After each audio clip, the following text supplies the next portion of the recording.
Good morning बच्चों। आज हम लोग इंडियन पॉलिटिकल कॉन्स्टिट्यूशन पढ़ेंगे।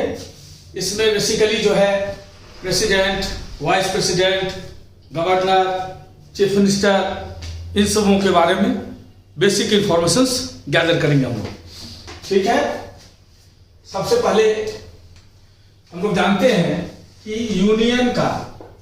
इंडियन यूनियन का कॉन्स्टिट्यूशनल हेड कौन होता है? President of India. कौन होता है? President of India. President of India. जबकि स्टेट का कॉन्स्टिट्यूशनल हेड कौन होता है? स्टेट का कॉन्स्टिट्यूशनल हेड गवर्नर होता है।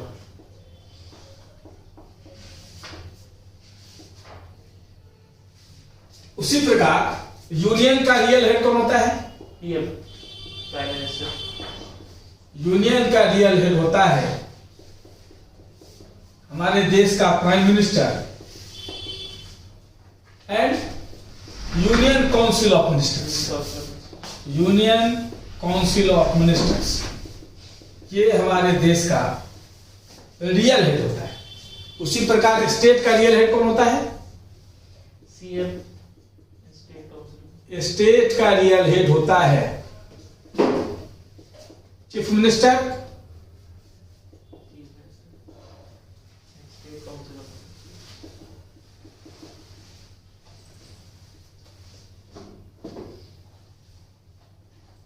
Chief minister and states council of minister.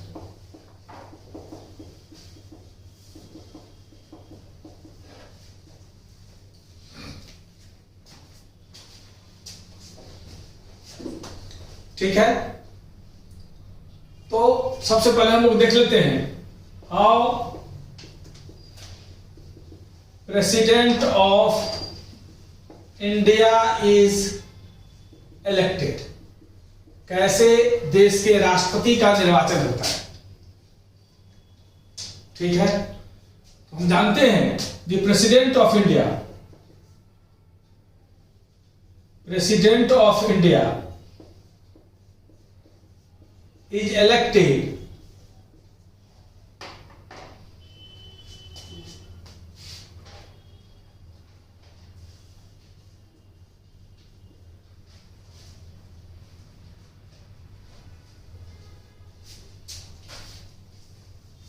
President of India is elected through an electoral college। एक इलेक्टोरल कॉलेज के थ्रू इसका इलेक्शन होता है, जो जिसमें क्या होता है? Consisting of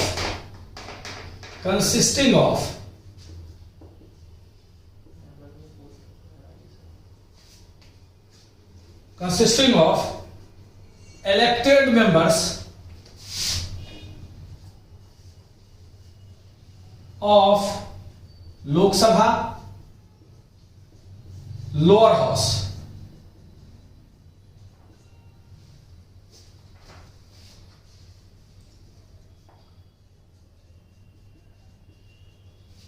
elected members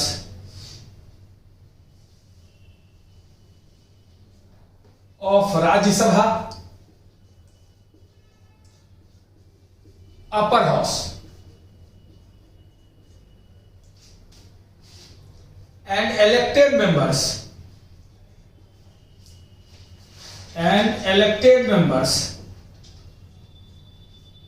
of legislative assemblies,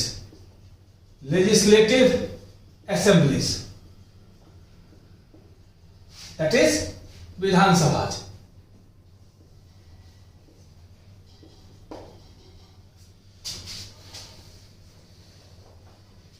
ठीक है।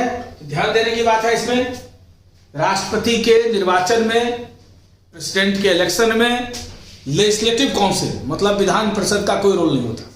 ठीक है। 3 का रोल होता है, लोकसभा मतलब lower house, Rajya Sabha upper house और लेजिस्लेटिव असेंबली विधानसभा। इसी 3 का रोल होता है। इसमें भी सिर्फ इलेक्टेड मेंबर्स पार्टिसिपेट करते हैं, नॉमिनेटेड पार्टिसिपेट नहीं करते। और लेजिस्लेटिव काउंसिल का तो कोई रोल नहीं होता, विधान परिषद का कोई रोल नहीं होता प्रेसिडेंट ऑफ इंडिया का चुनाव। तो ध्यान रखना है, इलेक्टेड मेंबर्स सिर्फ भाग लेते हैं लोकसभा के, इलेक्टेड मेंबर्स भाग लेते हैं सिर्फ राज्यसभा के, और इलेक्टेड मेंबर्स भाग लेते हैं legislative assemblies.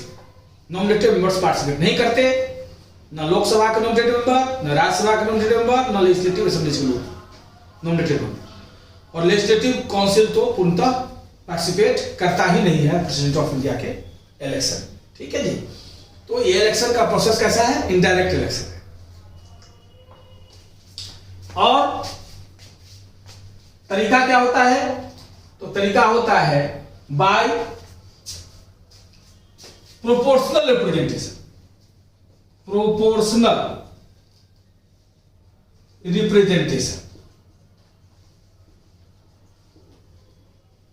Through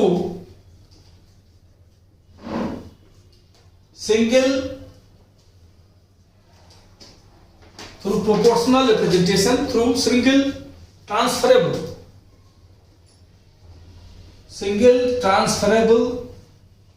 secret ballot।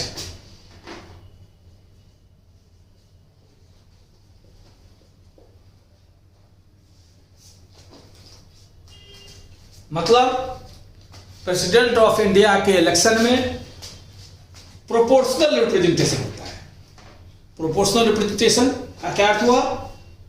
क्योंकि प्रेसिडेंट ऑफ इंडिया यूनियन का हेड होता है, पूरे कंट्री का हेड होता है, यूनियन का कॉन्स्टिट्यूशनल हेड है। इसीलिए कोशिश किया गया है कि जितने भी स्टेट के लेजिस्लेटिव असेंबलीज हैं उनके टोटल वोट का वैल्यू लगभग बराबर रखा गया है लोकसभा और राज्यसभा के टोटल वोट्स के। इसी को बोलते हैं प्रोपोर्शनल रिप्रेजेंटेशन। प्रोपोर्शनल रिप्रेजेंटेशन का अर्थ क्या हुआ? मतलब जितने भी विधानसभा हैं, जितने लेजिस्लेटिव असेंबलीज हैं, उनके वोट का टोटल वैल्यू ये बराबर रखा गया है लोकसभा और राज्यसभा, मतलब लोअर हाउस और अपर हाउस के वोट्स के वैल्यू के बराबर, दोनों का वैल्यू बराबर रखा गया है। ये हुआ प्रोपोर्शनल रिप्रेजेंटेशन। और सिंगल ट्रांसफरेबल सेक्रेट बैलेट क्या होता है? प्रेसिडेंट ऑफ इंडिया के इलेक्शन में सभी वोट तो एक ही देंगे, लेकिन उस वोट में चॉइस की बात होती है, फर्स्ट चॉइस, सेकंड चॉइस। तो वोट एक ही देगा, लेकिन उसमें चॉइस होता है, फर्स्ट चॉइस कौन है आपका और सेकंड चॉइस क्या है आपका। ठीक है। अब ऐसी स्थिति में जैसे मान लिया जाए प्रेसिडेंट ऑफ इंडिया के, एक रफ आंकड़ा उसे ही लेते हैं, प्रेसिडेंट ऑफ इंडिया के इलेक्शन में मान लिया कि 3 कैंडिडेट खड़े हुए ए बी सी। अब अगर 3 कैंडिडेट खड़े हुए, टोटल मान लिया टोटल वोट जो पोल्ड हुए, इसमें वैलिड वोट, मतलब ऐसे वोट जो रिजेक्ट नहीं हुए हैं किसी कारणवश, टेक्निकली वैलिड है वो, तो ऐसे वोट अगर पोल्ड हुए 1000 मान लिया जाए, ये एज्यूम्ड फिगर है, मान लिया आपको समझाने के लिए, मान लिया टोटल वोट पोल्ड हुआ, वैलिड वोट 1000, ये एज्यूम्ड फिगर लिए हैं।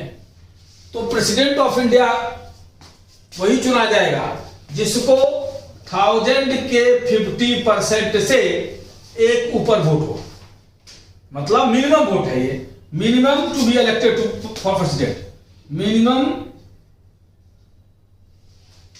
टू बी इलेक्टेड प्रेसिडेंट, राष्ट्रपति बनने के लिए ये सब कंडीशन हम 1000 पर बता रहे हैं आपको। मान लिया 1000 वोट टोटल फुल हो, तो मिनिमम प्रेसिडेंट इलेक्ट होने के लिए क्या चाहिए? जितना भी वैलिड वोट है उसका 50% में से एक ज्यादा मिनिमम चाहिए।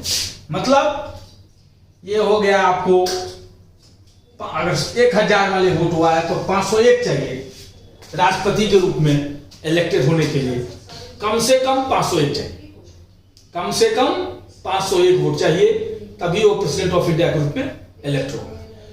मान लिया पहले राउंड के काउंटिंग में मान लिया जाए कि इसको आया 450, इसको आया 350, कितना हो गया ये 800, इसको आया 200, तो पहले राउंड में कोई नहीं चुना गया राष्ट्रपति, क्योंकि 501 चाहिए। ऐसे केस में क्या करेंगे, जिसको सबसे कम वोट आता है उसके वोट को हटा देते हैं, ठीक है। और निश्चित रूप से 200 आदमी का फर्स्ट चॉइस सी है, लेकिन इसके 200 बैलेट पेपर पर सेकंड चॉइस के रूप में कुछ ए के नाम होगा, कुछ बी के नाम।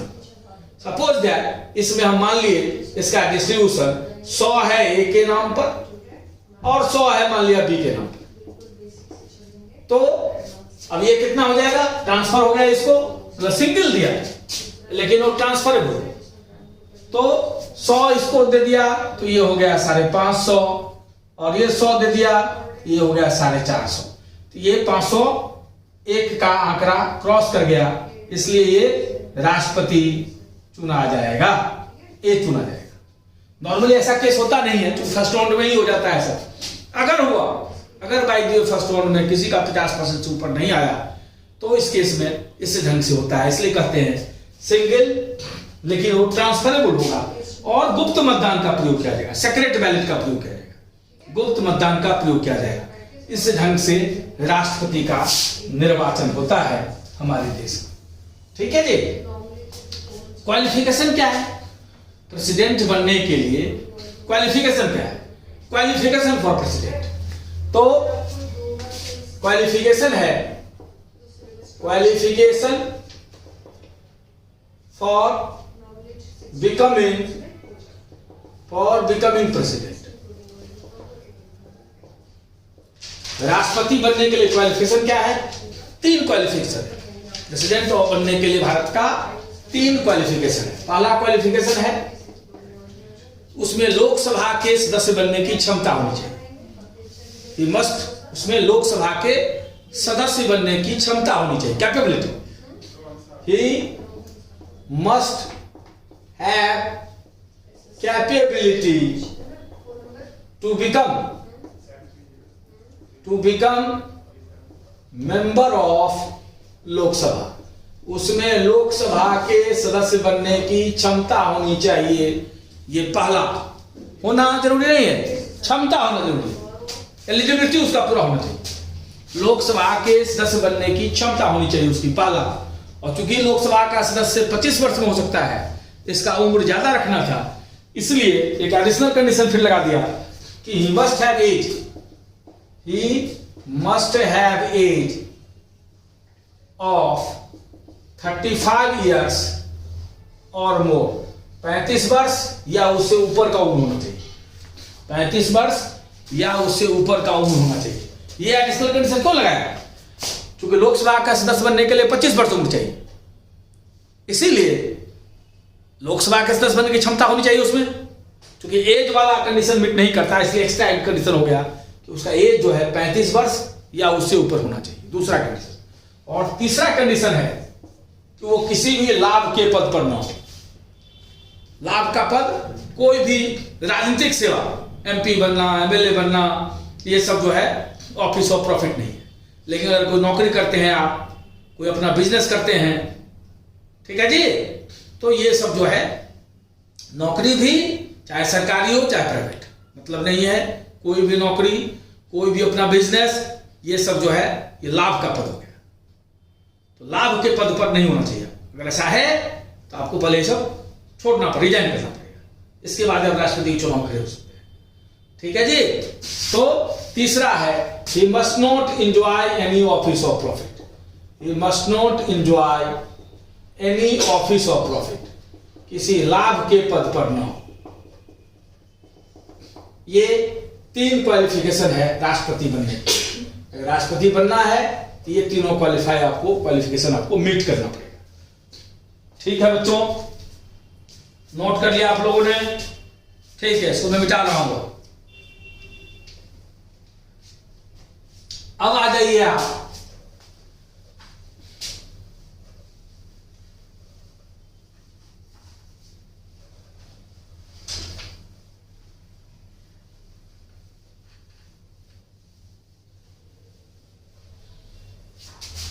Prime minister. How is PM, that is prime minister,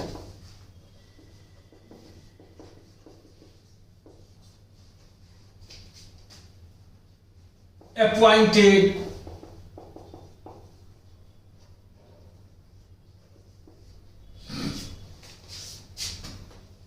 प्रधानमंत्री की नियुक्ति कैसे होती है? तो prime minister is appointed, prime minister is appointed by the President of India, by the President of India under Article 75, under Article 75। प्रधानमंत्री की नियुक्ति राष्ट्रपति के द्वारा होती है, अनुच्छेद 75 के तहत होती है, और राष्ट्रपति उस व्यक्ति को प्रधानमंत्री बनाएगा जिसमें उसको विश्वास होगा कि उसके साथ लोकसभा का बहुमत है, लोकसभा का बहुमत है। मतलब the president appoints that person as prime minister whom he thinks enjoys the confidence ऑफ लोकसभा, जिसमें राष्ट्रपति को विश्वास हो कि उसके साथ लोकसभा का बहुमत है, लोकसभा का जिसमें विश्वास है, उसी व्यक्ति को राष्ट्रपति प्रधानमंत्री नियुक्त करता है। मतलब प्रधानमंत्री जो है वो लीडर होता है, वैसे पार्टी का या वैसे कोलिशन का जिसका लोकसभा में बहुमत होता है। ठीक है जी। मतलब the prime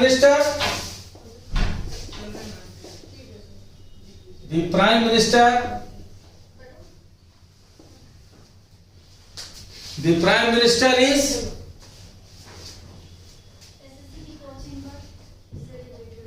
leader of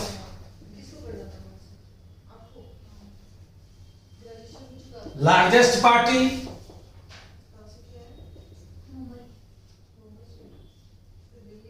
or the largest coalition।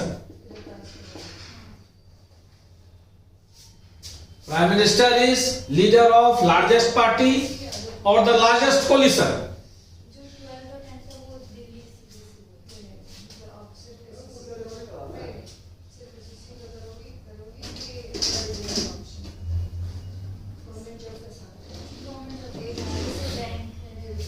Prime minister जो है लार्जेस्ट पार्टी का लीडर होता है या लार्जेस्ट कोलिशन का लीडर होता है। ठीक है जी।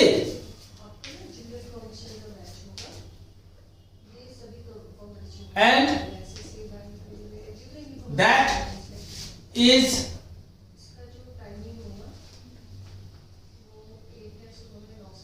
As per choice of the president which varies in case to case।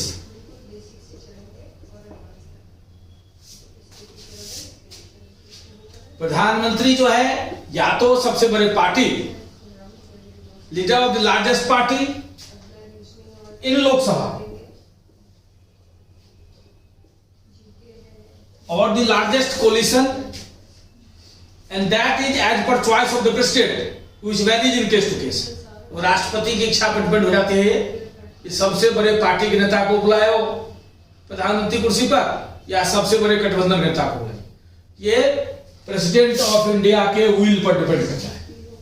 बहुत केस में प्रेसिडेंट ऑफ इंडिया हो सकता है सबसे बड़े पार्टी नेता को बुला ले, शपथ दिलवा दे प्रधानमंत्री का, या उसको लगे कि न ये मेजोरिटी नहीं जुटा सकता तो सबसे बड़े कोलिशन नेता को बुला ले। ये सब डिपेंड करता है प्रेसिडेंट ऑफ इंडिया के डिस्क्रिप्शन पर। लेकिन प्रेसिडेंट ऑफ इंडिया जो उस पोस्ट पर पहुंचता है, इतना रिस्पॉन्सिबल कम से कम होता है, अगर वो सही ढंग से चुनाव नहीं करेगा तो कुछ दिन का समय देगा वो अपना बहुमत साबित करने का। अगर गलत बंदा चुन लेगा तो बहुमत नहीं साबित कर जाएगा, सरकार गिर जाएगी, तो राष्ट्रपति की भी किरकिरी हो। इसलिए राष्ट्रपति भी वैसे ही बंदे को प्रधानमंत्री नियुक्त करता है जिसमें उसको विश्वास होता है कि वो बहुमत साबित कर देगा लोकसभा में। ठीक है जी, ये सिस्टम होता है, इस ढंग से प्रधानमंत्री की नियुक्ति होती है। ठीक है, अब प्रधानमंत्री बनने के लिए चूंकि विधानसभा का, चूंकि लोकसभा का सदस्य बनने के लिए 25 वर्ष का उम्र चाहिए, कोई भी 25 वर्ष का उम्र, 25 वर्ष का बंदा, ठीक है जी, प्रधानमंत्री बन सकता है अगर राष्ट्रपति को विश्वास हो उसमें कि उसके साथ लोकसभा का बहुमत है। हो सकता है लोकसभा का मेंबर ना हो, लोकसभा का मेंबर बनना जरूरी नहीं है। प्रधानमंत्री हो सकता है कि लोकसभा का मेंबर ना हो, राज्यसभा का भी मेंबर ना हो, उस व्यक्ति को भी प्रधानमंत्री बनाया जा सकता है राष्ट्रपति के द्वारा, अगर राष्ट्रपति को लगता है उसके साथ लोकसभा में बहुमत है। इसलिए जरूरी नहीं है लोकसभा का एमपी हो या राज्यसभा का एमपी हो, लेकिन एक बार अगर लोकसभा का या राज्यसभा का एमपी नहीं है, उस बंदे को अगर आप प्रधानमंत्री बनाते हो, उस केस में उसको 6 महीने के भीतर या तो लोकसभा से चुन के आना होगा या राज्यसभा से चुन के आना होगा। 6 महीने तक किसी भी बंदे को जिसमें विश्वास हो प्रेसिडेंट ऑफ इंडिया को कि इसके साथ लोकसभा का बहुमत है, वो बना सकता है। क्लियर है, सब चीज क्लियर हो गया। अब देखते हैं कॉन्स्टिट्यूशनल हेड ऑफ स्टेट, मतलब गवर्नर के बारे में। Constitutional head of the state, governor के बारे में, कि गवर्नर का इलेक्शन कैसे होता है, कैसे गवर्नर अपॉइंट होता है। ठीक है जी, इस पर हम लोग अब चर्चा करते हैं। हम जानते हैं जिस प्रकार प्रेसिडेंट ऑफ इंडिया यूनियन का कॉन्स्टिट्यूशनल हेड होता है, उसी प्रकार गवर्नर जो है उस राज्य का कॉन्स्टिट्यूशनल हेड होता है। ठीक है, और गवर्नर का जो है इलेक्शन नहीं होता है, अपॉइंटमेंट होता है। गवर्नर का इलेक्शन नहीं होता है, अपॉइंटमेंट होता है। प्रधानमंत्री का, प्राइम मिनिस्टर का इलेक्शन नहीं होता है, अपॉइंटमेंट होता है। ठीक है जी, तो how is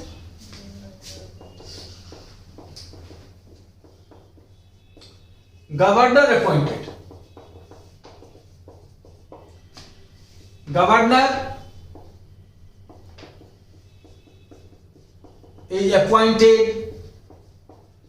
under Article 155 by the President of India. By the President of India, and he remains in his post. And he remains in his post till the pleasure of the president.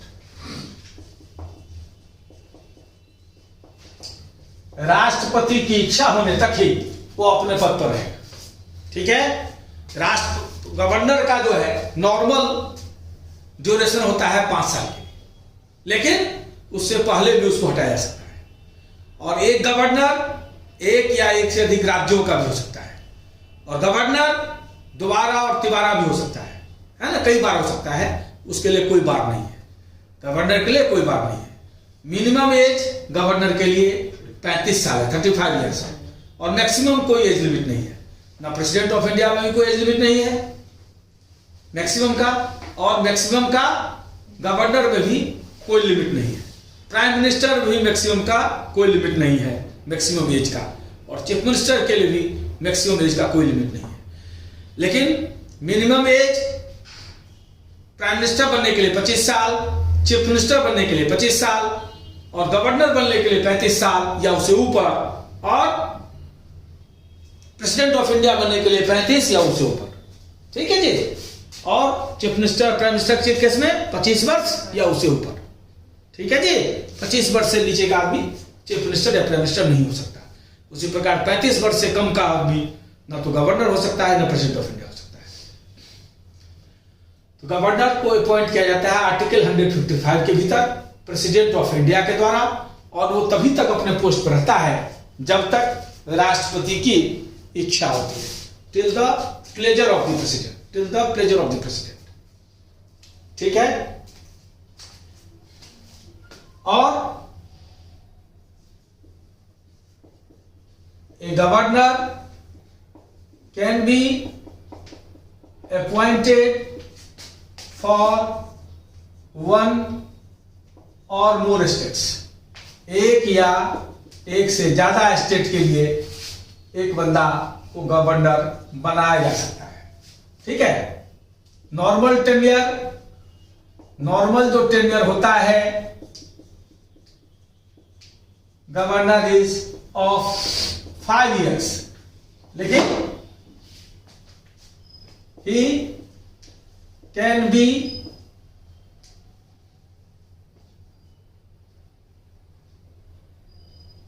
removed before that if the president desires so। अगर लेकिन राष्ट्रपति की इच्छा होती है तो उससे पहले भी इसको हटाया जा सकता है ना। ये हो गया गवर्नर। तो हम जानते हैं प्रधानमंत्री की नियुक्ति है आर्टिकल 75 में, गवर्नर की नियुक्ति है आर्टिकल 155 में, और प्रेसिडेंट ऑफ इंडिया का इलेक्शन है आर्टिकल 54 और 55 में। प्रेसिडेंट ऑफ इंडिया का इलेक्शन किसमें है? आर्टिकल 54 एंड 55 में राष्ट्रपति के निर्वाचन की प्रक्रिया है। ठीक है। ये तीनों चीज हम लोग समझ गए, गवर्नर समझ गए और पीएम समझ गए। अब आगे chief minister. How is chief minister? How is chief minister elected? Chief minister का इलेक्शन कैसे होता है? या चीफ मिनिस्टर इलेक्टेड नहीं होता, इनफैक्ट चीफ मिनिस्टर अपॉइंटेड होता है। तो how is chief minister appointed? ठीक है। तो चीफ मिनिस्टर ये appointed, chief minister is appointed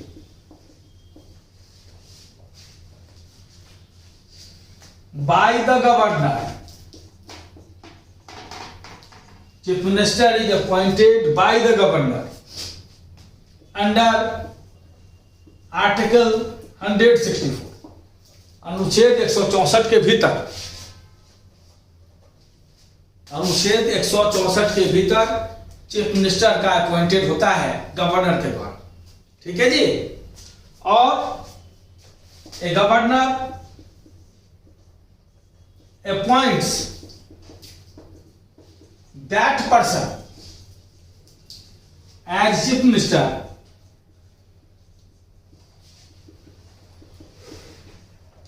whom he thinks। The governor appoints that person as chief minister whom he thinks enjoys the confidence, enjoys the confidence, enjoys the confidence of विधानसभा, जिसमें उसको विश्वास होगा। विधानसभा मतलब legislative assembly, जिसमें उसको विश्वास होगा governor को इस बंदे के साथ विधानसभा का बहुमत है, उस बंदे को चीफ मिनिस्टर वो अपॉइंट कर सकता है, उस बंदे को चीफ मिनिस्टर वो अपॉइंट कर सकता है। कोई बंदा चाहे लेजिस्लेटिव असेंबली का मेंबर हो या लेजिस्लेटिव काउंसिल का मेंबर हो या ना हो, अगर लेजिस्लेटिव काउंसिल का या लेजिस्लेटिव असेंबली का मेंबर ना भी हो, उस बंदे को भी गवर्नर जो है उस राज्य का चीफ मिनिस्टर बना सकता है अगर उसके पीछे विधानसभा के सदस्यों का बहुमत है।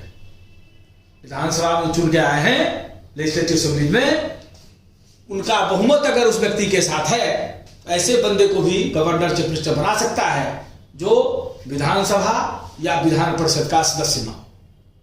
ठीक है। लेकिन कंडीशन वही है से प्रधानमंत्री वाला, जिस प्रकार प्रधानमंत्री लोकसभा और राज्यसभा से बाहर का है तो 6 महीने के भीतर उसको चुन के आना हो। उसी प्रकार राज्य के केस में गवर्नर अगर लेजिस्लेटिव असेंबली लेजिस्लेटिव काउंसिल का मेंबर नहीं है तो उसको 6 महीने के भीतर विधानसभा या विधान परिषद से चुन के आना होगा। ये होता है गवर्नर की नियुक्ति। एक गवर्नर जो है एक या एक से अधिक राज्यों के लिए भी बनाया जा सकता है, ये आप लोग समझ ही चुके हैं। ठीक है। लेकिन चीफ मिनिस्टर जिस राज्य का उसी राज्य का बनेगा। ठीक है। ये हो गया आपका 4 इंपॉर्टेंट पोस्ट हम लोगों ने देखा कैसे अपॉइंट होता है और उनकी क्वालिफिकेशन क्या है। हम लोगों ने प्राइम मिनिस्टर देखा, प्रेसिडेंट देखा, गवर्नर देखा और चीफ मिनिस्टर देखा। ठीक है बच्चों।